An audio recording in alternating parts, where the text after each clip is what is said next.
After one of the greatest underdog stories at the 2023 Men's World Championships, Team Latvia will look to once again shock the international world, and who knows, maybe even take home a bronze medal along the way. Gold medal, let's go! Welcome back on the fly. We're previewing the predicting and recapping World Junior Championships, our Men's World Championships, the Women's World Championship, the U18 Men's World Championship. Expect the unexpected. Absolute abomination of the Canadian Junior National Team. I have a couple extra words I want to use on that one. And it's Freebird. Freebird. Of course, the Olympics are just around the corner. I'm going to coin it the rivalry day. World Junior history! Your home for international hockey. This is On the Fly. Hello everyone, welcome back to On the Fly. It's Sarah Preem, the team representing Latvia at the 2026 Men's Olympic Hockey event happening in Milano Cortina, Italy. So we'll hop into today talking a little bit about the history of this Latvian team at the Olympics, and it's one that's been a little bit lackluster. You think back to the last few tournaments in 2022, they finished 11th at the tournament. 2018, they did not qualify, and back in 2014, the last time the NHL players were allowed at this tournament was their best finish in program history with an 8th place finish at that tournament. But things have been looking up as of late for this Latvian team. You think to the 2023 Men's World Championship, in which they won their first ever bronze medal at that tournament. You can also look to the World Juniors, where they've been a constant thorn in the side of teams like Canada in particular, but have also become a nuisance for teams like Germany, for teams, like even like the US, who we've seen cause some problems for them in their games. And so what I'd say for the Latvians this year at this tournament is, as much as it might not be a medal contention year, they have the pieces and they've been growing a team that is going to be competitive, especially into future tournaments. And you can see this tournament in particular as one that's a stepping stone for whether it be the 2030 Olympics, 2034 Olympics, because they're slowly but surely building up their program, and it's only a matter of time before they catch up.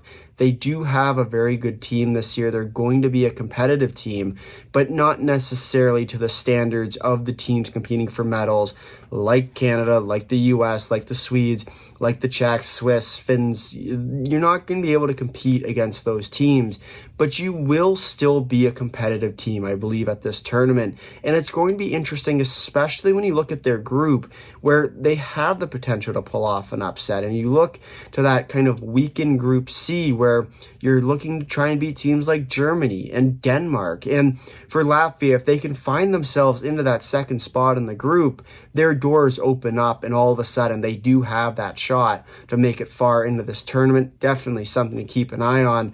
But for Latvia this year, expectations, not necessarily medaling, but it will be interesting to see if they can pull off that one big upset that we've become so accustomed to at these tournaments.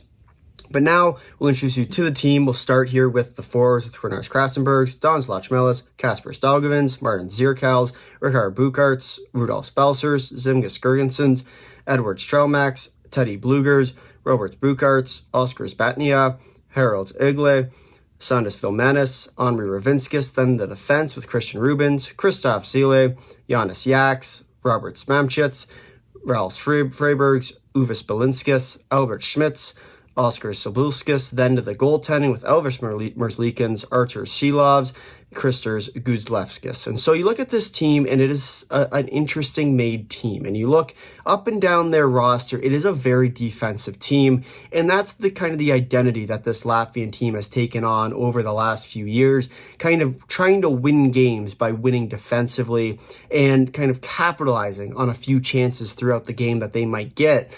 And so for Latvia this year, it's still that kind of mentality it's going to be what's going to be able to set them apart at this tournament and give them the opportunity to beat teams like Denmark, like Germany, where they might be a little bit tougher in against teams like the US, who will dominate them. But if they can cause some problems for them, then all of a sudden that's where they can counter off the rush. And that's what's made them so successful at these tournaments. But there are a few key players to keep your eyes on. First one is Don Slachmelis, and you look at a player like Slachmelis, and he is a bit of a wild card type player, one of those offensive-minded forwards that has a little bit on the defensive side, and obviously as a Latvian player, you're going to expect him to be on the defensive side, but really going to be that offensive threat that you're going to need. And we talked about it a little bit off the top, but with the loss of Matejko and Ābols, you're going to look for someone to step into that role on the offensive side, and Latvian is going to be the kind of guy, at least in my eyes, that is the perfect guy to step into that offensive role. Definitely a player to keep an eye on for this Latvian team as this tournament progresses, because once again, it's a defensive team. They're going to look for some chances on the offensive side, and when you get those chances, you're going to have to bury them. Latvian is a guy for me that you're going to have to keep an eye on, especially for those chances, as he'll be looking off the rush to really generate some chances. And then you look to another guy with Edward Strelmax, he'll be the kind of player that you're going to look to in those moments where you need a goal. Between him and Latvian will likely be that kind of go-to goal-scoring threat, at least on the offensive side. And we'll see whether or not that is the case for this Latvian team, because once again, they're a defensive-minded team. You're going to hear me say that a lot this video, but they're going to look for small opportunities to jump into that rush. And a guy like Max is going to be a kind of player that you're going to look to kind of set that team apart. Then kind of two players, both the NHL guys with Girgensons and Bļugers.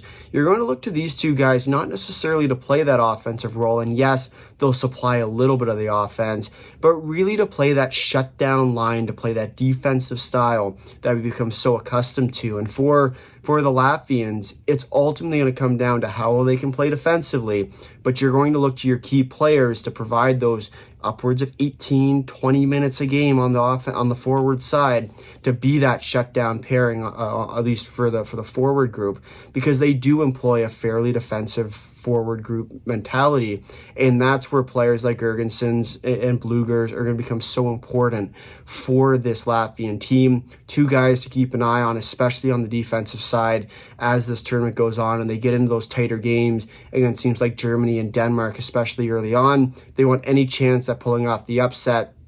Those are the guys who are going to need to be red hot. Then to the defense, I'd say there's two players to keep an eye on. The first one is Kristiāns Rubīns. And for a guy like Rubīns, you look for him to kind of be a bit of the dual threat. And he'll be on the defensive side most notably, but he will contribute a little bit offensively. But once again, games get tight. You're going to look for a player to step it up defensively. Rubīns is that go-to guy for this Latvian team, a player to definitely keep your eye on, especially when games get important. Look for him to kind of take over the role on the back end, be that workhorse defender that we always look for at these tournaments, and really lead Latvia to the victory if they are going to pull off any sort of upset at this tournament. And the other defender to keep an eye on is Albert Schmitz. And for Schmitz, you look for him to be kind of earn his role. And you can think back to the 2022 tournament, and it was Juraj Slafkovský's Olympic year, or a NHL draft year, and he played at the Olympics, and yes, he played at the juniors as well, and that partially also earned him his spot to end up becoming that number one overall pick. But for a guy like Albert Schmitz, he's the kind of guy who can evolve into that number one overall draft pick at a tournament like the Olympics, especially when you look at the fact that NHL players are going to be there. Scouts are going to get to see what he's like at the top level, playing against the top players in the world.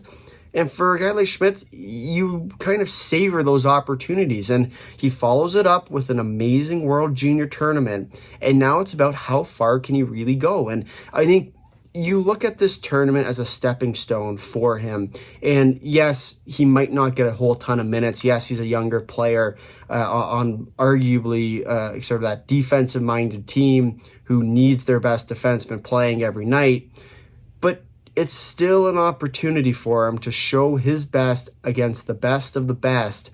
And all of a sudden, he very well could pull off the Slafkovský and jump his way up the rankings, just because of one tournament that he played in that he played exceptionally well in. He'll be a two-way threat. He has the offensive ability. We saw that at the juniors, but he also has the ability to play really good shutdown defense. And that's what you're going to look for a guy like Schmitz to really kind of lead this Latvian team onwards. And Not to take away from the other defenders, but I do think that for a guy like Schmitz, as much as he's looking for, those individual accolades, it's also about the team, and that's where he can become a very important piece for Latvia at this tournament if he can grow into that defensive role and provide some shutdown minutes, especially the higher up the lineup you go.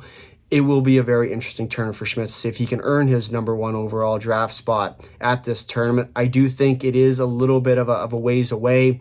You can also look at the fact that, of course, McKenna and Stenberg from Sweden as well, that they will have the sort of that lead as of right now. It's unlikely he will catch that gap, but he very well could close the gap on some of the other draft notable players at this tournament. Definitely something to keep an eye on. But then the question mark of the tournament for Latvia, and that comes down to the goaltending. And I'd say this year's goaltending is going to come down to Merzļikins and Šilovs.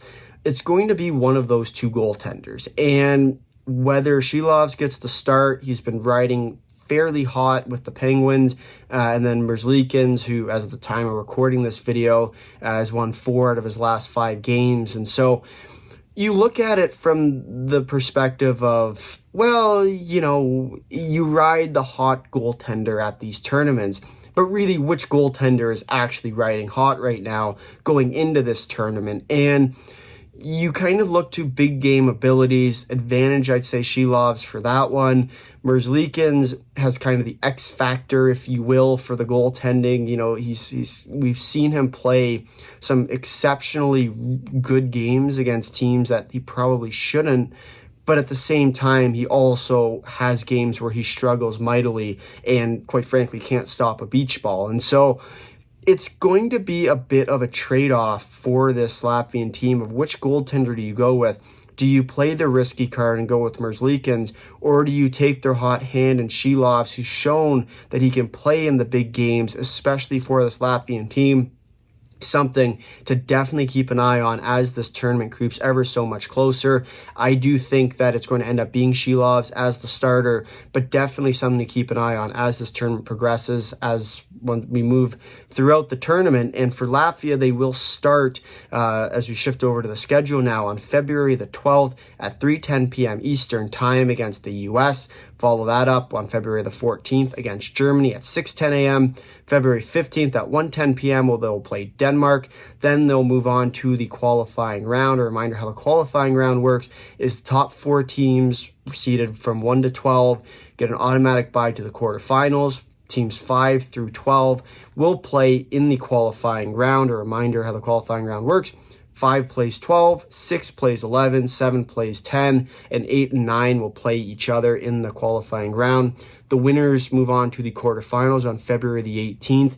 Those seeds are locked in already, and that means that the first seed will play the winner of the 8 versus 9 game. Second plays the winner of 7 and 10. Third plays the winner of 6 and 11, and fourth plays the winner of 5th and 12th. The winners of the quarterfinals go on to the semifinals, where they will be reseeded. Semifinals on February the 20th. The losers of the semis go on to the bronze medal game February 21st, 2:40 p.m. The winners gold medal February 22nd at 8:10 a.m. Eastern Time. And so for Latvia this year, a few very important games for them. And they're not their game against the U.S., although that game could get really exciting really fast depending on what ends up happening. But realistically for this Latvian team, the 2 games against Denmark and Germany are going to be by far their most important games of the tournament. And not just the fact that they're winnable games, but the fact that there are other implications at stake, especially when you look forward in the tournament, whether it be with the qualifying round, with the quarterfinals, with the semifinals, if they can kind of pull off that upset. But realistically for the Latvians this year, they're going to look to try and earn that second seed, because if they can earn the second seed, they're very likely to either get the bye, number one, which I don't know if that's going to be the case, or they'll end up playing a weaker team, say in Italy, France, where they'll have a much easier opponent and likely will end up being able to kind of earn their spot in the quarterfinals, which I think would be an amazing accomplishment for this Latvian team at this year's tournament to get to the quarters. And then from there, it's not really expected they do all that much, but who knows? Big game Latvia very well could pull off an upset there. But you're looking at some kind of those games for Germany and Denmark to kind of be the stepping stone of their games that they're going to need. And the game against Germany, I wouldn't say that they're favorites in. I wouldn't say that they're close to being favorites in. However, the way that they match up against Germany is favorable. And Germany's going to be a relatively offensive team this year. Their back end is a little bit shaky. They kind of have two defense that I'd say are very good defensively. And then from there, it gets a little bit more questionable. For Denmark, it's a bit of a mixed bag. They have some very good players, some other players that aren't necessarily as good, and there's a few different ways you can look at that. And I'd say their game against Denmark is a very winnable game, and I would give the slight edge to Denmark just because of the injuries that Latvia has suffered, although at the same time you can also make the argument that Latvia is still the better team, and I would very much accept that argument because it is that would be such a coin flip type game. The game against Germany is a bit more of a kind of expected loss for them, but I do think that they could very well pull off an upset in that game. Definitely something to keep an eye on. Qualifying round, once again, will depend on where they end up seeding to see who they end up playing. And you kind of look at it from you're picking your poison. If you end up as the second seed in the group, you're very likely to make your way to the quarterfinals. If you come third, a little bit less likely. Fourth, very unlikely. And so we'll see kind of how this Latvian team ends up placing. And I'd recommend you come to our prediction video, which will be out the day before the tournament starts. And we'll predict every single game at this tournament. And then from there, kind of show you what this qualifying round will look like in practice. And it will be interesting to see for Latvia how far they can end up going at this year's tournament because, once again, they're a matchup-based team. If they can play an offensive team, they have a chance to win. But if they play kind of that defense on defense, they typically end up losing. We saw it with the Finns. We've seen it with a few other teams at these tournaments. But I do think that, especially this year for Latvia, they have a chance against Germany. They got a chance against Denmark. And then from there, depending on how they do, qualifying round, quarterfinals, likely not going to get through the quarterfinals. They can make it to the semifinals. You're likely going to end up playing one of Canada, the U.S., Finland, Sweden, Czechia, Switzerland. Bronze medal, kind of all those teams except Canada and the U.S., who seem to be kind of gold medal favorites early on. I'd say the Swedes as well are going to be an interesting team. I think you look at the way that the U.S. is set up this year, especially with their group being relatively weak. I expect them to blow out teams in their own group, which means that they get the goal differential to give themselves the tiebreaker. So when you look at the seeding, the U.S. ends up as that top seed. And then if you're really looking down the road at the semifinals, Canada and Sweden should be the semifinal matchup, assuming the Swedes end up winning their group, which is also a bit of a question mark. But for Latvia at this tournament, I think if they can get to the quarterfinals, it's an accomplishment in of itself. And from there, anything else is kind of gravy on top for them. Gold medal, I don't expect to happen at this tournament, although I have been burned in the past, and I promise I won't be taking the 11-0 game like I did 2 years ago at the juniors, because that one also came back to bite me. But for Latvia this year, a team that very much is a contender at this tournament, and all it takes is a little bit of luck. If you made it this far in the video, thank you for watching. If you'd like to drop a like, if you're subscribing, tell all your friends, comment down below your thoughts on Team Latvia. Until next time, see ya.